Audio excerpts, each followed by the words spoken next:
give a ketogenic diet a try, at least for 90 days. Do you know what it feels like? Because it can feel big and overwhelming. How an untrained physician will have such a pushback about a ketogenic disease.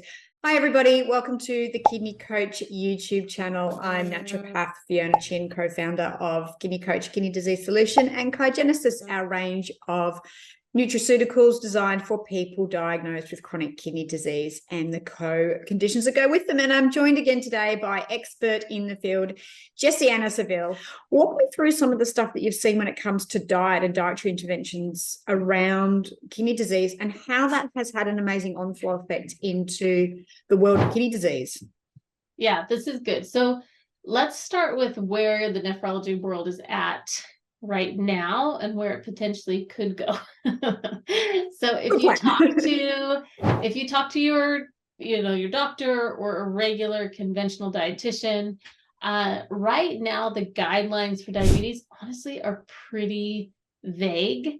Even the guidelines on how much protein you should have, it's interesting how they're written, because they say for diabetes you should have more protein than a regular patient, but the rationale is there's two big guidelines, the KDOQI and KDIGO, but these two big guidelines, their rationales are really interesting for why they should have more protein. And I'm not against that, but their rationale is wrong. One of the guidelines, they say people with diabetes should have more protein if they have kidney disease, because otherwise they can't balance their blood sugar. That's their first rationale, which there's like a bajillion flaws in that we talk about. The other one says that people with diabetes should have more protein because they're at a much higher risk of malnutrition, which again is very, very flawed on multiple levels. The rationale for why they're recommending more protein versus someone who doesn't have diabetes, just hypertensive CKD or PKD or whatever.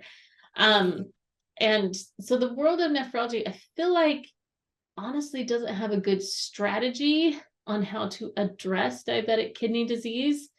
There are more and more drugs coming out to address it, but it's even like with the medications, it's tough because some medications are used at earlier stage kidney disease, because at later stage kidney disease, they're more nephrotoxic. And so you got to watch it. Like I've had more than one patient, I was like, whoa, like you're still on Januvia. Like you've been on it a long time and it's probably not appropriate for you anymore at this stage. And so go talk to your doctor about it, because they might have missed it. So it's, again, like I just feel like it's real wishy-washy. People are like, well, maybe do plant-based, because plant-based is hot in the kidney world. Be plant-based, but have more protein, and then maybe you should include protein, because otherwise your blood sugars are going to go all over the place, because plant-based is quite heavy carb. A lot of people are like, no, you can do plant-based because it's not. And it's like a wild world. There's really not a great consensus on outcomes. I think on this one, a couple key takeaways would be that if you have diabetes and kidney disease, that give a ketogenic diet a try, at least for 90 days, and see where it takes you and your numbers, because the proof is going to be in the pudding. It's going to be in how you feel. It's going to be in the deprescription medications. It'll be in the decrease in your blood pressure. And it will be in your, the palatability and how you like the nutritional approach.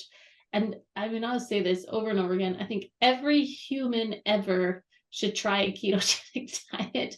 So you know what it feels like, because it can feel big and overwhelming, or it can feel like it's linked to the skinny lady on the magazine. But it's just a really good basic human skill, honestly, to learn, in my opinion.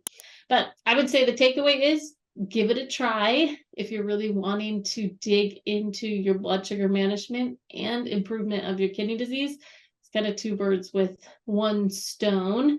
If you feel like you're not ready to take on that big of a step, then you can start a couple steps lower, and a dietitian can help you figure out what those would be. Maybe it is in just increasing more fiber in your diet. Maybe it's increasing the fat in your diet, but you're not in full ketosis yet. Maybe it's getting on some of the right herbs or supplements that also impact blood sugar pathways, like berberine you mentioned. But sometimes you can start a step lower, start getting some momentum and results, and then you could try a ketogenic diet and see how much further it can take you. But, use it as a tool. Use it as a tool. And I will say, don't expect that your physician is going to mention it as an option, because they won't, but it is an option for sure. Yeah. And I would say to that, don't also expect your physician to be on board. I've actually had a lot of pushback from patients where I've like, let's do ketogenic diet, and they've gone into there, and I'll be monitoring them. So they're well monitored, and the physician will be like, holy cow, no, we only use those in diabetes, because they don't understand fat.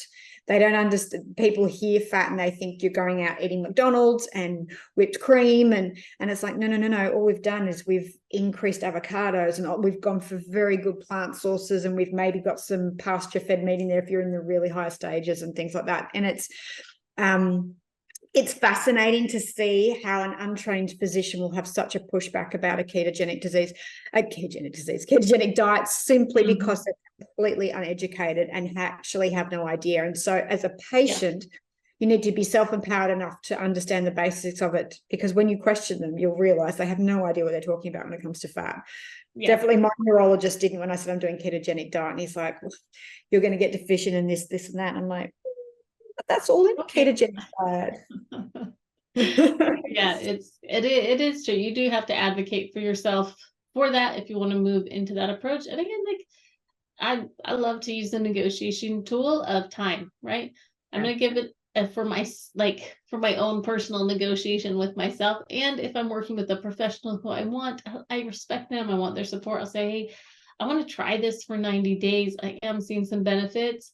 I know you might be nervous about it, but in 90 days, like we can see either way how it's going to work for me.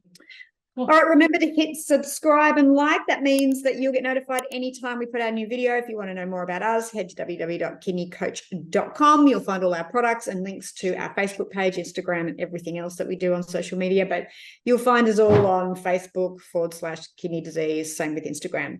Jess, thanks again. Always value you. And to everyone listening, thanks for being part of our community. We hope you found this useful. Till next time. Bye. Bye-bye.